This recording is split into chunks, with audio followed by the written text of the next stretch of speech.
If you want to know the difference in people's lives, it all comes down to what are the things that are musts for you versus shoulds. So let me tell you this. We said to have an extraordinary life, you got to have an extraordinary psychology, right? Extraordinary psychology means you got to live in an extraordinary state.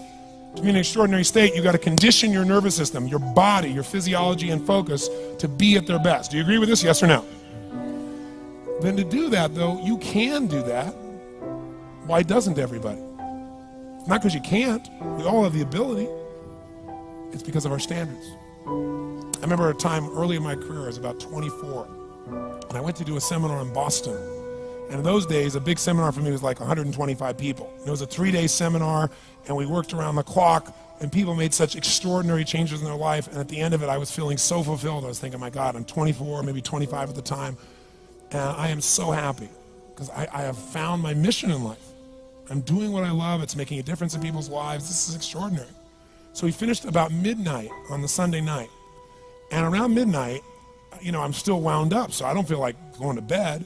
So I decided, okay, let me take a walk here, and I decided to go through Copley Square. If you've been through Copley Square, it's a pretty neat place. Because in Copley Square, you can look up and you can see buildings that were here before we were known as the United States. And beside them, you see skyscrapers that are new. It's a pretty cool place. So I'm walking around midnight on Sunday night. There's nobody in Copley Square midnight on Sunday night.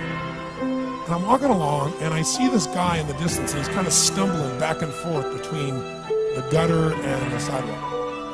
He had a long trench coat on, his head's down like this.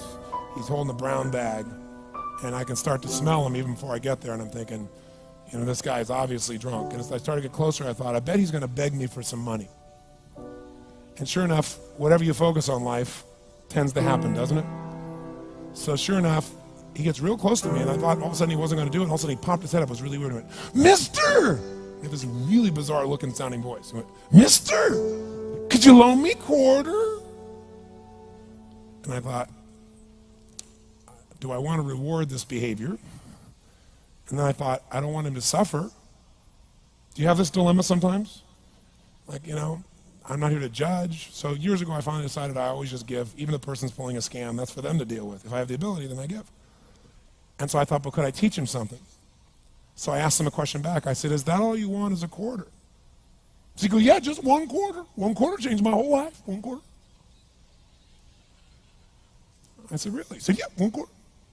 So I reached in my pocket, and I pulled out my money clip. And in those days, I was very young, just starting to succeed. And my original mentor was a man named Jim Rohn. I don't know, how many have heard of Jim Rohn? Anybody? Yeah, he's a great guy. And Jim told me, he said, Tony, look, you've come from a poor background. You got a poor psychology. You got to change it. He said, you don't have any money, so pretend you do. He said, start training your brain, condition it. He said, go save all your money, get $300 bills, and put them on the outside of your money clip, even though you only have $5 in between them. So every time you put it out, you'll see that, you'll feel inspired, you'll feel better.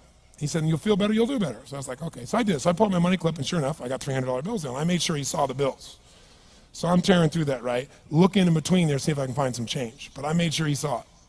Sure enough, he's looking at the $100 bills, checking it out. I find the quarter, I pull it out, take the money, put it in my pocket. I notice he's watching my hand going into the pocket.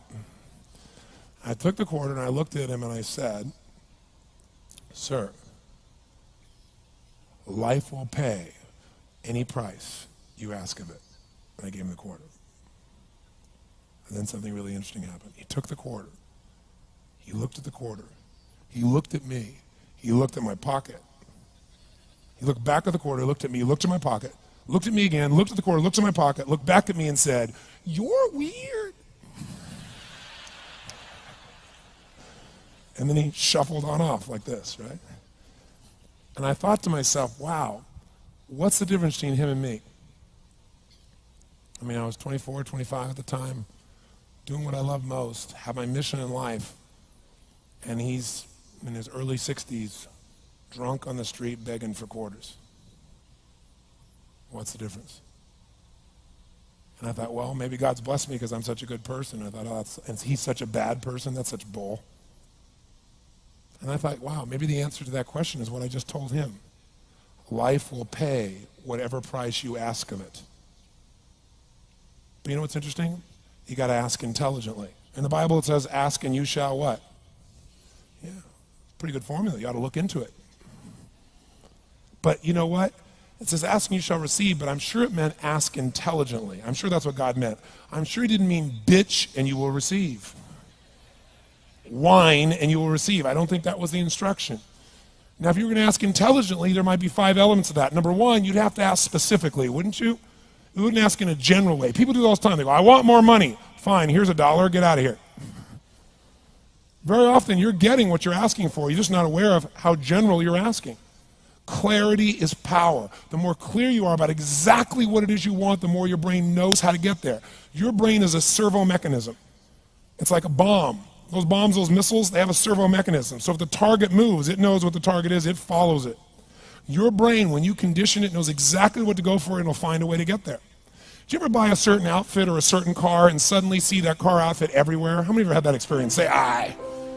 How come that car outfit's everywhere? It always was everywhere, but now you notice it. And the reason is because there's a part of your brain called the reticular activating system, the RAS. That part of your brain determines what you notice and what you don't notice. Your brain spends most of its time trying to make sure you don't notice because you'll go crazy if you notice everything. But when you decide what's most important to you, your brain goes after it. Everyone I know who's successful builds what I call an RPM plan. An RPM is built on the metaphor that the way to get from where you are to where do you want to go to the fastest is you got to build power, like in a car, RPMs.